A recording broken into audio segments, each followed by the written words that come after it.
याचा पुनरुच्चार मुख्यमंत्र्यांनी केला। मुख्यमंत्री देवेंद्र फडणवीस यांची आज लातूर इथं प्रचार सभा झाली। लातूर शहरानं महाराष्ट्राला मोठं नेतृत्व दिलं आहे असं मुख्यमंत्री यावेळी म्हणाले। विलासराव देशमुख यांच्या कार्याचा गौरवपूर्ण उल्लेख करत राज्याच्या जडणघडणीत त्यांचा मोलाचा वाटा असल्याचं मुख्यमंत्री म्हणाले। काँग्रेसशी आमचे मतभेद असले तरीही विलासराव देशमुख यांच्याबद्दल सर्वांनाच आदर असल्याचं सांगत गेल्या 2 दिवसात झालेल्या गैरसमजांवर त्यांनी स्पष्टीकरण दिलं।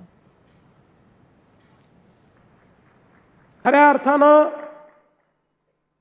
विलासरावजी देशमुख एक असं नाव आहे की जे पक्षाच्या पलीकडे ज्या नेत्यांचा आपण या महाराष्ट्राच्या जडणघडणीमध्ये मोलाचा वाटा आहे म्हणून ज्यांचा आपण आदर करतो त्यातलं एक प्रमुख नाव हे विलासराव देशमुखांचं आहे।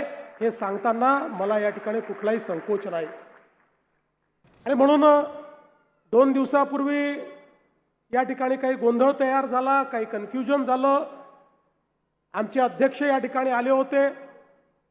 ते बोलत असताना त्यांना त्या ठिकाणी हे सांगायचं होतं की राजकीय दृष्ट्या आपल्याला नवीन रेकॉर्ड तयार करायचा आहे, पण कदाचित त्यांचे शब्द हे चुकीच्या पद्धतीने गेले असतील, त्याबद्दल त्यांनी दिलगिरी व्यक्त केली आहे।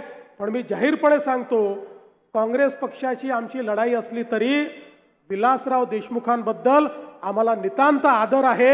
या महाराष्ट्रातले एक महत्त्वाचं नेतृत्व ते आहे।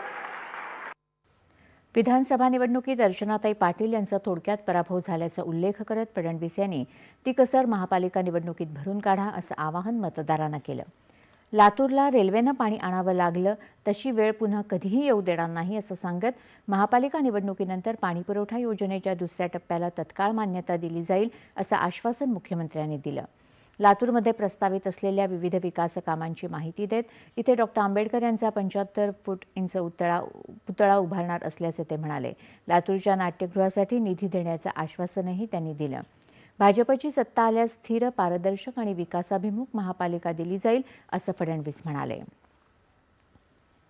उपमुख्यमंत्री आणि शिवसेना नेते एकनाथ शिंदे यांची